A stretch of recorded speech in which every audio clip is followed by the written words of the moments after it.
Allah kami, penguasa alam semesta, Allah Abraham, Ishak dan Yakub, Allah yang kami kenal dan kami sembah di dalam nama Yesus Kristus Tuhan kami. Kami bersyukur Engkau Tuhan masih menganugerahkan kepada kami kesempatan untuk beribadah kepadamu, dan kami sudah memuji Engkau Bapa.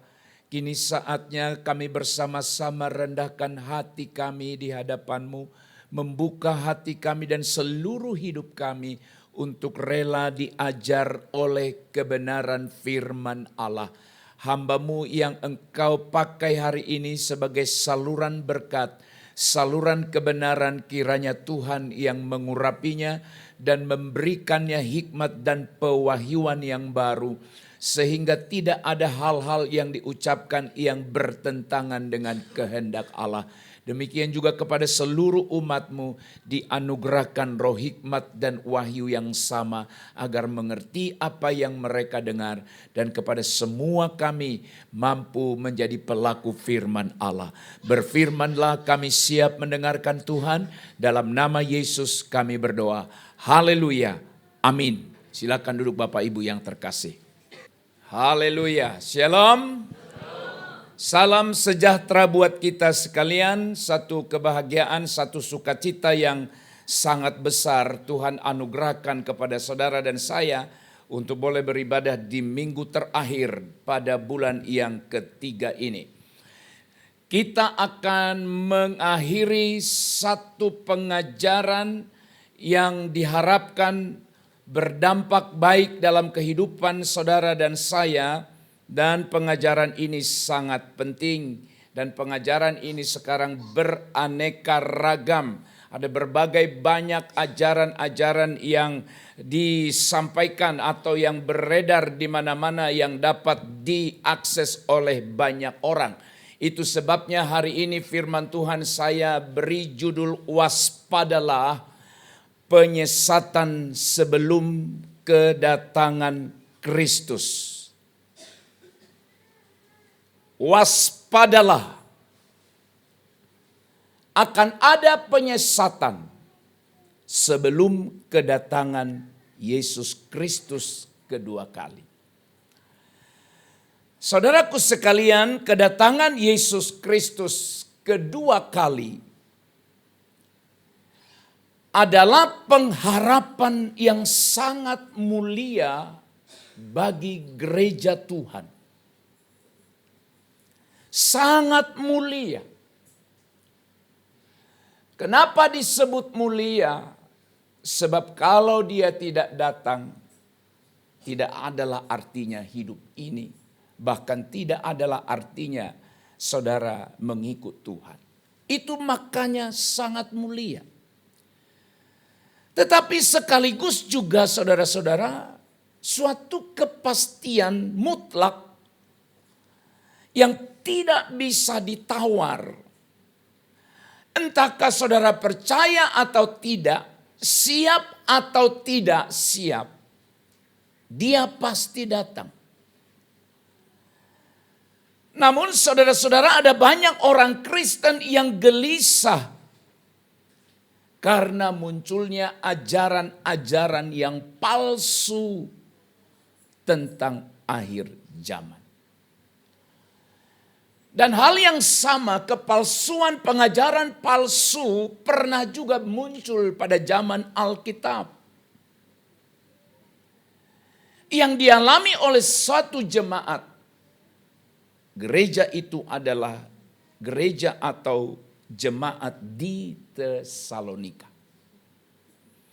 Maka hari ini bersama-sama kita akan belajar bagaimana kita dapat memiliki pemahaman yang benar dari apa yang Paulus sampaikan kepada jemaat di Tesalonika dalam kitab 2 Tesalonika pasalnya yang kedua ayat 1 sampai ayatnya yang ke-15. Kita akan baca bersama-sama. Saudara simak. Kedurhakaan sebelum kedatangan Tuhan. Tentang kedatangan Tuhan kita Yesus Kristus dan terhimpunnya kita dengan Dia, kami minta kepadamu. Saudara-saudara, supaya kamu jangan lekas bingung dan gelisah, baik oleh ilham roh maupun oleh pemberitaan atau surat yang dikatakan dari kami, seolah-olah hari Tuhan telah tiba. Janganlah kamu disesatkan orang dengan cara bagaimanapun juga.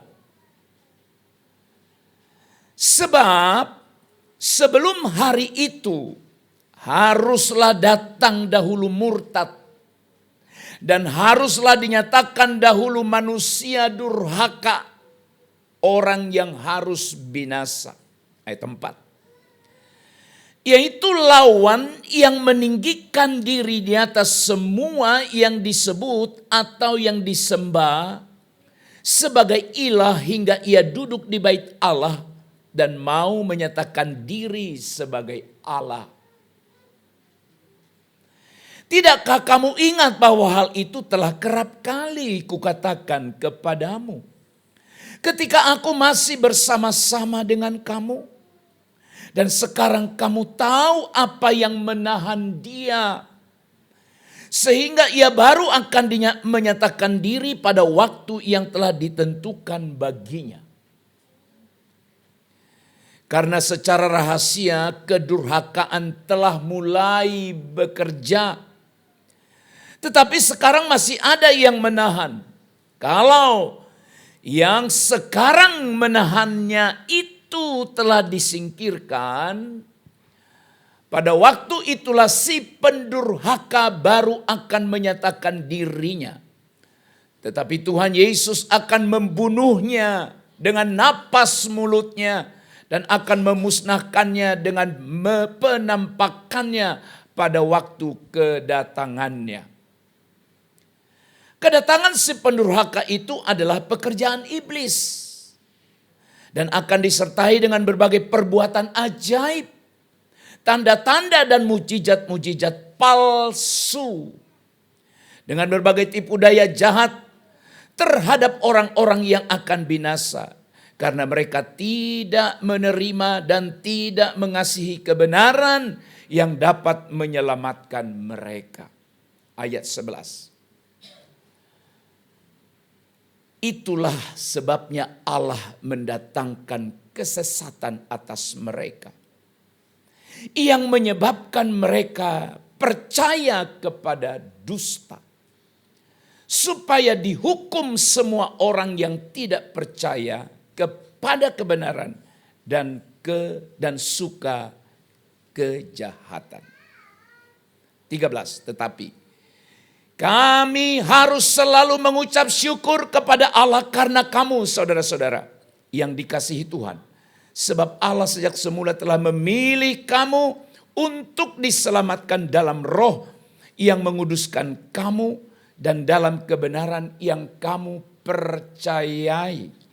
Untuk itulah Ia telah memanggil kamu melalui Injil yang kami beritakan, sehingga kamu boleh memperoleh kemuliaan Tuhan kita, Yesus Kristus. Sebab itu,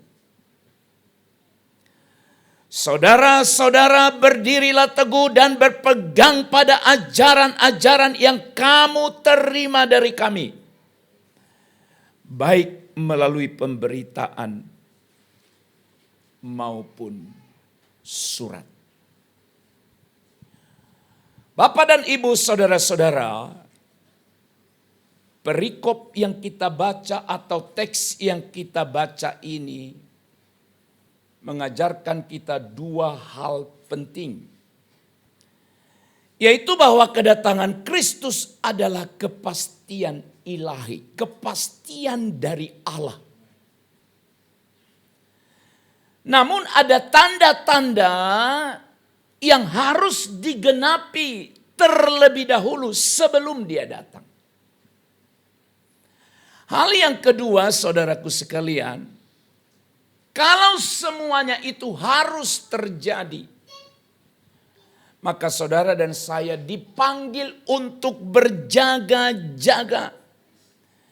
dan berpegang pada kebenaran, agar tidak terseret pada ajaran penyesatan. Oleh karena itu saudara-saudara, waspada. Penyesatan akan datang sebelum kedatangan Kristus yang kedua kali. Agar kita tidak terseret pada penyesatan itu, maka kita harus memahami kebenaran. Kebenaran yang pertama saudara-saudara, kedatangan Kristus itu sesuatu yang pasti karena sudah direncanakan Allah jauh sebelumnya. Sekali lagi, kedatangan Kristus itu pasti, itu sebuah kepastian. Karena sudah direncanakan Allah. Kita melihat misalnya apa yang sudah dinubuatkan oleh seorang nabi yang bernama Nabi Daniel. Dalam kitab Daniel pasalnya yang ke-7 ayat 13 sampai 14. Ini perjanjian lama. Aku terus melihat dalam penglihatan malam itu. Tampak datang dengan awan-awan dari langit seorang seperti anak manusia. Datanglah ia kepada yang lanjut usianya itu, dan ia dibawa ke hadapannya. Lalu diberikan kepadanya kekuasaan dan kemuliaan dan kekuasaan sebagai raja. Maka orang-orang dari segala bangsa, suku bangsa, dan bahasa mengabdi kepadanya. Kekuasaannya ialah kekuasaan yang kekal, yang tidak akan lenyap. Dan kerajaannya ialah kerajaan yang tidak akan musnah. Saudaraku sekalian, itu nubuatan. Nubuatan itu artinya diberitahu, direncanakan sesuatu jauh sebelum itu terjadi. Mungkin kita berkata hanya dia yang menubuatkan, berarti dia bisa salah. Saudara-saudara, selain Daniel, hal ini juga ditegaskan oleh Yesus sendiri.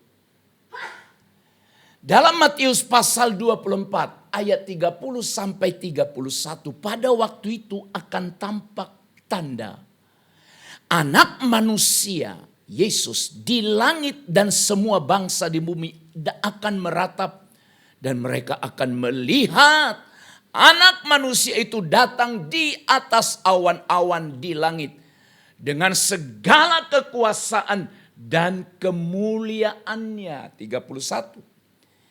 Dan ia akan menyuruh keluar malaikat-malaikatnya dengan meniup sangkakala yang dahsyat bunyinya. Dan mereka akan mengumpulkan orang-orang pilihannya dari keempat penjuru bumi. Dari ujung langit yang satu ke ujung langit yang lain. Saudaraku sekalian, itulah nubuatan. Jadi saudara-saudara, pada zaman gereja atau pelayanan Paulus di Tesalonika, jemaat ini pun sebenarnya mengalami atau diperhadapkan pada pengajaran sesat. Atau mendapatkan pengajaran palsu bahwa hari Tuhan sudah tiba. Maka di ayat 2 tadi sudah disebutkan itu. Paulus bilang begini di ayat 2. Dari 2 Tesalonika 2 ayat 2. Supaya kamu jangan lekas bingung dan gelisah. Jadi saudara-saudaraku sekalian yang terkasih dalam Kristus Yesus. Jemaat Tesalonika itu digoncangkan imannya oleh ajaran palsu mengenai kedatangan Tuhan. Paulus berkata, jangan lekas bingung. Bingung atau engkau terombang-ambing. Saudara juga pasti pernah mengalaminya. Jangankan mengenai kedatangan Tuhan, dalam banyak hal pun seringkali kita terombang-ambingkan. Kita dengar dari sini, kita dengar dari sini, kita dengar dari sini. Akhirnya kita bingung sendiri yang mananya yang benar. Mengenai kedatangan Tuhan pun ada pengajaran-pengajaran seperti itu. Sejak zaman dahulu. Sampai di zaman sekarang. Ada orang yang berani menyebut tanggal sekian, bulan sekian, tahun sekian. Dia akan datang. Entah dari mana dapatnya pengajaran itu. Jadi saudara-saudara, kalau begitu bagaimana kita harus memahaminya? Ini bahaya ada. Pasti akan ada sampai Tuhan datang. Supaya kita tidak tersesat, maka saudara-saudara, prinsipnya adalah kebenaran tentang akhir zaman harus kita baca dasarkan pada apa yang Alkitab katakan dengan sungguh-sungguh. Saudara-saudaraku sekalian yang terkasih dalam Tuhan. Kebenaran akhir zaman itu harus didasarkan pada otoritas Alkitab. Bukan pada ide, gagasan, spekulasi manusia. Dalam kitab 2 Petrus pasal 1. Kita lihat dulu, boleh tampilkan ayat ini. 2 Petrus pasalnya yang pertama ayat 20. Sampai 21. 2 Petrus pasal yang pertama ayat 20. Nah, di sana dikatakan, lihat. Yang terutama harus kamu ketahui, ialah bahwa nubuat-nubuat dalam kitab suci tidak boleh ditafsirkan menurut kehendak sendiri. Oke. Sebab tidak pernah nubuat dihasilkan oleh kehendak manusia. Tapi ada nubuat palsu. Nubuat palsu itu nubuat dari keinginan dirinya sendiri. Tetapi oleh dorongan Roh Kudus, orang-orang berbicara atas nama Allah. Jadi saudara-saudara, kepastian akan kedatangan Kristus harus kita yakini, harus kita percayai, didasarkan pada ajaran Alkitab. Untuk itu kita harus uji segala ajaran dengan firman Tuhan. Harus kita mengujinya saudara-saudara. Dalam kitab 1 Yohanes pasal 4, ya kita lihat ini. 1 Yohanes pasal yang keempat.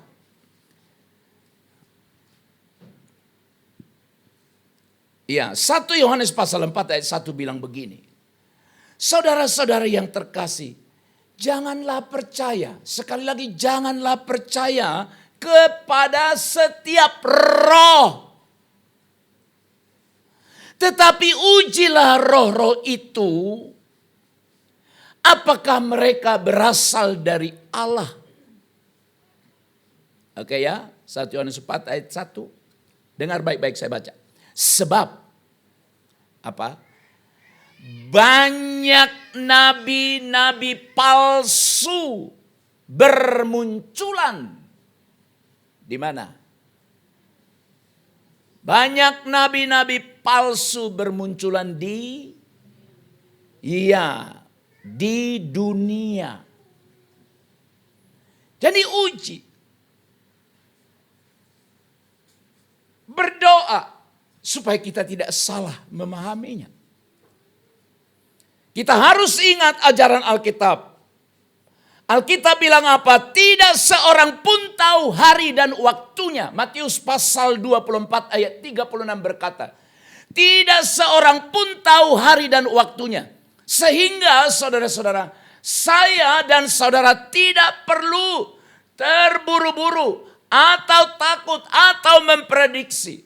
Tugasmu, tugasku, kita tetap berdoa, berjagalah. Ada lagu kita pernah kita nyanyikan, berdoa dan berjagalah senantiasa. Saudara, jangan mau disesatkan. Alkitab berkata tidak seorang pun yang tahu. Anak manusia pun tidak tahu, Yesus berkata, selain daripada Bapa. Yang kedua, waspadalah. Bagaimana kita waspada, saudara-saudara? Alkitab berkata, supaya kita tidak lekas bingung, tidak lekas gelisah. Ada tanda-tanda yang mendahuluinya. Tanda-tanda penggenapan sebelum kedatangan Kristus. Di ayat yang ketiga sampai ayat 12 dari kitab 2 Tesalonika yang kita baca tadi, disebutkan di sana. Apa itu tanda? Yang pertama, di ayat yang ketiga ada disebut apa itu? Kemurtadan besar. Apa artinya kemurtadan? Murtad. Meninggalkan imannya. Meninggalkan Kristus. Ingat khotbah beberapa waktu yang lalu. Keagungan Kristus. Sekarang ada banyak orang mulai meninggalkannya. Meninggalkan imannya. Saudaraku yang terkasih dalam Tuhan. Ada kemurtatan. Pemberontakan terhadap iman. Ini tidak hanya bicara tentang kelemahan moral, tapi juga bagaimana orang dengan terang-terangan, oke ya Bapak Ibu, dengan terang-terangan menolak terhadap kebenaran. Bahkan apa yang pernah diyakini sebagai kebenaran, bahkan diajarkan sebagai kebenaran, sekarang ditolaknya. Itu namanya kemurtadan. Saudaraku sekalian yang terkasih dalam Tuhan. Dalam ilmu eskatologi itu ilmu tentang akhir zaman. Kemurtadan adalah tanda akhir zaman. Tanda akhir zaman. Baca nanti Matius pasal 24. Ayat 10 sampai 12 di mana banyak orang meninggalkan iman karena tekanan dunia dan juga oleh karena tipu daya iblis.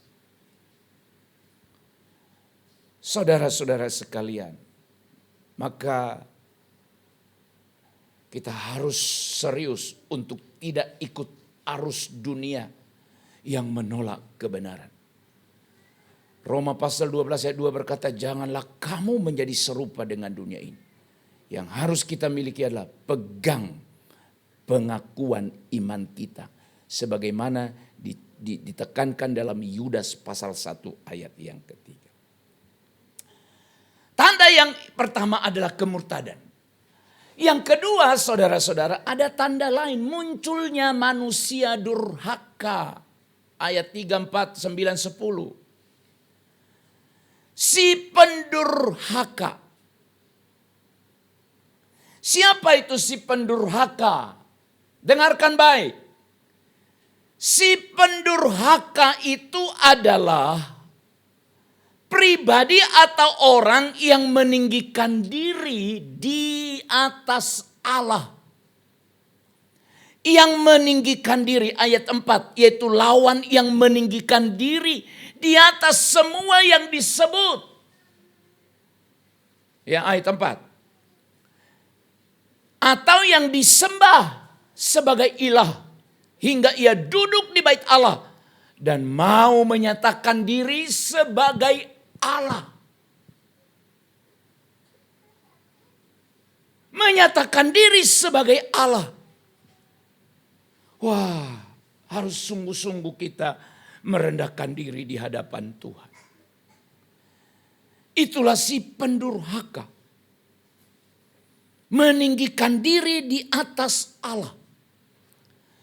Kemudian juga si pendurhaka ini, saudara-saudara, selain pribadi yang meninggikan dirinya di atas Allah, dia adalah pribadi yang menggunakan kuasa palsu. Ayat 9. Kedatangan si pendurhaka itu adalah pekerjaan iblis. Lihat ayat 9. Dan akan disertai dengan perbuatan-perbuatan ajaib.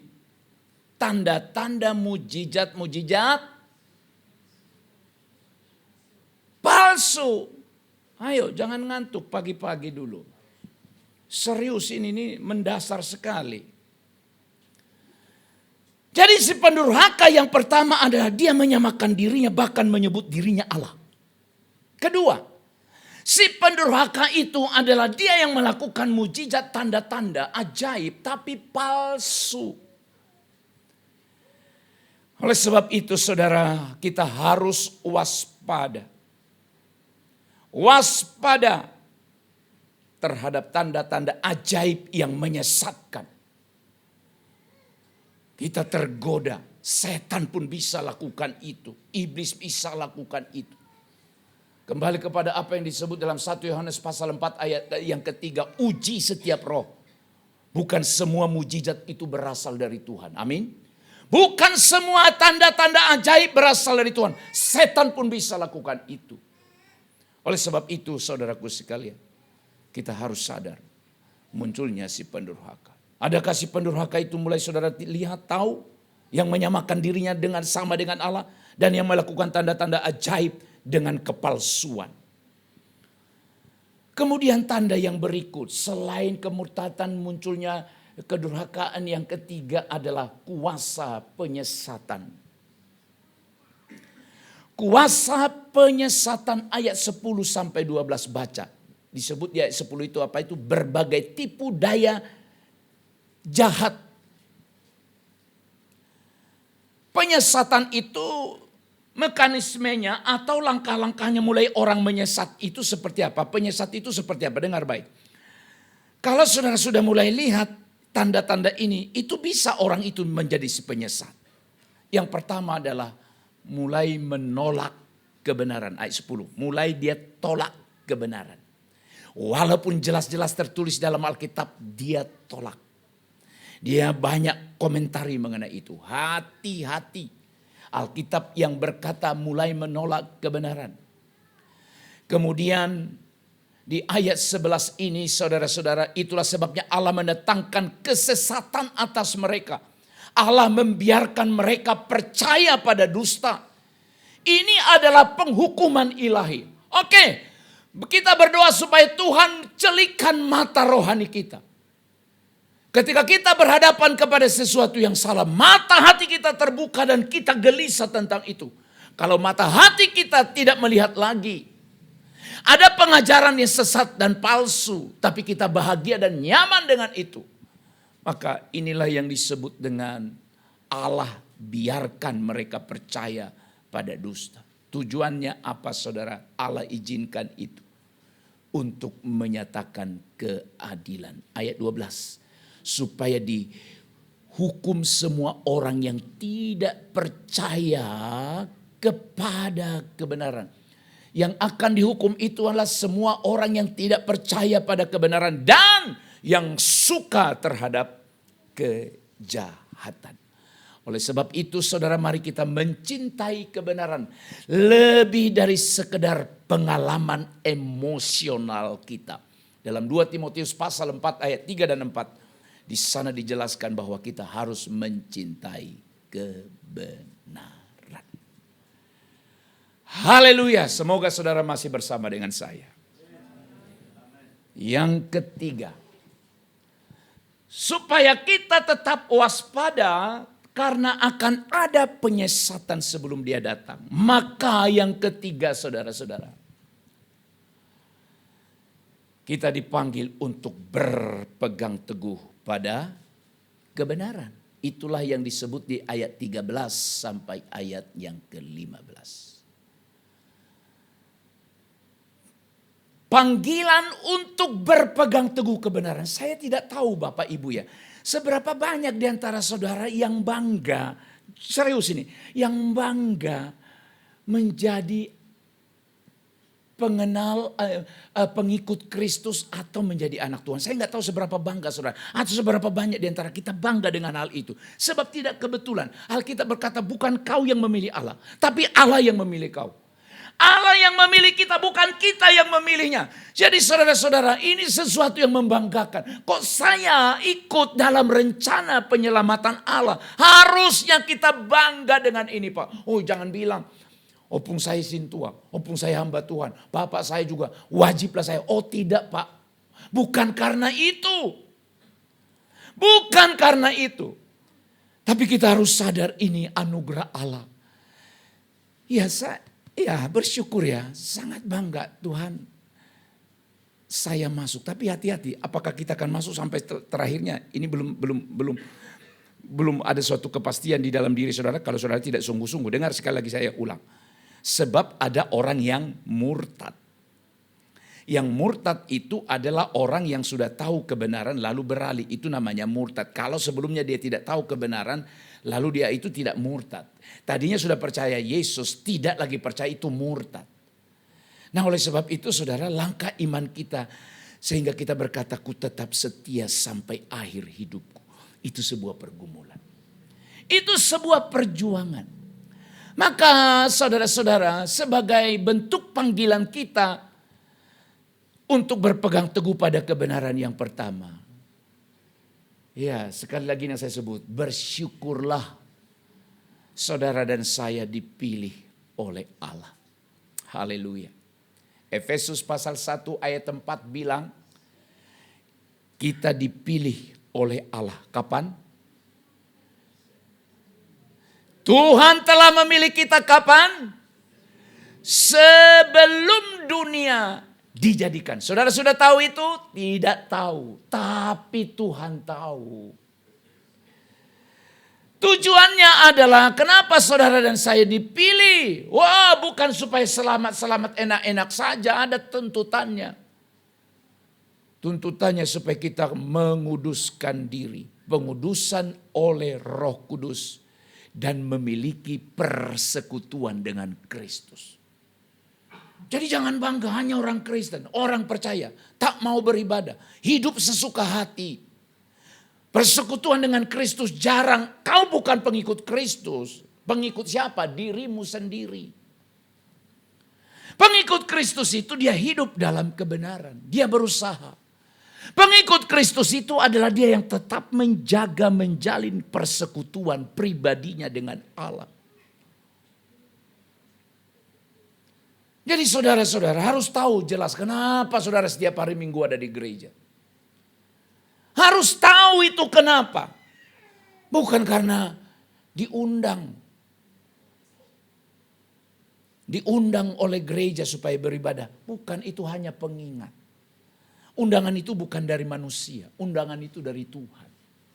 Kesadaran akan diri kita sebagai pengikut Kristus, di mana saya harus menguduskan diri. Menguduskan itu artinya memisahkan diri, itu artinya kudus. Kudus itu artinya terpisah dari kecemaran kepada kebenaran. Dari keduniawian kepada yang rohani atau yang surgawi. Itu artinya kudus. Jadi kalau ada orang Kristen, namanya orang Kristen, namanya pengikut Kristus, hidupmu suka-sukamu, itu salah. Sebab Allah memilih kita tujuannya supaya kita kudus dan memiliki persekutuan dengan Dia. Hidup dalam kekudusan, itulah bukti kita dipanggil. Kemudian juga saudara-saudaraku sekalian, kita bersyukur ini panggilan kita. Lalu juga kita hidup dalam kesucian. Dan yang ketiga adalah berpegang pada pengajaran rasul-rasul. Ya, di ayat 15 tadi ada kata itu. Sebab itu saudara-saudara, dengar ini ya, ayat 15 ya. Sebab itu saudara-saudara, Paulus bilang, berdirilah teguh dan berpegang pada ajaran-ajaran yang kamu terima dari kami. Konteksnya pada masa itu Paulus bilang, ajaran yang kamu terima dari kami atau ajaran yang sudah kami sampaikan padamu, itu namanya, saudara-saudara, ada istilah tradisi apostolik. Artinya itu pengajaran-pengajaran yang diyakini, dipercayai, yang telah disampaikan oleh rasul. Apostolik itu kan dari kata apostel. Itu rasul. Dalam bahasa daerah, bahasa Batak Toba, itu pakai kata apostel. Bacalah nanti Alkitabnya, itu keren, apostel Paulus. Apostel itu artinya rasul. Indonesia bilang rasul. Bahasa Batak, bahasa daerah itu bilang apostel. Maka ada istilah apostolik. Ya, apostel itu orangnya, apostolik itu ajaran-ajaran yang disampaikan oleh para rasul. Ya, sama dengan istilah ada namanya teolog. Teolog itu artinya orang. Teologi itu artinya ilmu yang disampaikan. Jadi orang yang berkecimpung di bidang ilmu teologi namanya teolog. Dan lain-lain sebagainya. Haleluya. Saudara-saudara, kita harus berpegang pada apa yang kita imani, percaya. Makanya ada istilah apa, saudara? Pengakuan iman rasuli. Artinya para rasul pun, rasul-rasul terdahulu percaya pada kebenaran itu. Jadi saudara, jangan gantikan firman Tuhan dengan pengalaman-pengalaman baru kita atau filsafat-filsafat dunia ini. Oleh sebab itu, saudara, pegang prinsip kebenaran tentang kedatangan Tuhan. Kalau ada orang yang memberitahu kepadamu dia akan datang tanggal sekian, bulan sekian, tahun sekian, jam sekian di tempat ini, atau menunjukkan satu tempat tertentu, jangan percaya. Jangan percaya. Jadi apa yang kita percayai, dia pasti datang. Itu aku percaya. Entah kapan, bukan urusanku. Tapi tugasku sekarang adalah aku siap. Ingat seperti ada 10 gadis yang bijak, 10 gadis, 5 bijak, 5 bodoh. Yang bijak itu berpikir begini, siapa tahu datangnya lama, kita bawa persediaan minyak. Siapa tahu, kita kan nggak tahu. Kalau datang tiba-tiba minyak masih ada tersedia nggak masalah. Tapi kalau datang lama, tiba-tiba minyak kita habis, kegelapan kita. Itu yang bijak mikir jauh ke depan. Yang bodoh tak peduli. Ya pikir pasti datang cepat. Udah isilah minyakmu, isilah pelitamu seadanya. Benar. Mempelainya datang agak lama. Sampai minyak itu habis. Padam. Di saat pelitanya padam, mempelai datang. Dan Alkitab berkata, mempelai datang, song-songlah dia. Oh, yang bodoh ini kalang kabut pergi cari minyak kemana-mana. Dan di saat mereka pergi mencari minyak, yang bijak ini tetap pelitanya menyala. Dan mereka masuk ke tempat mempelai itu. Dengan lampu yang menyala. Yang bodoh itu pergi ke tempat lain cari minyak. Mungkin dapat. Dan setelah mereka dapat, datang menyala lari. Sampai di depan apa yang terjadi? Pintu sudah ditutup, bro. Pintu sudah ditutup, tidak bisa lagi masuk. Terlambat sudah.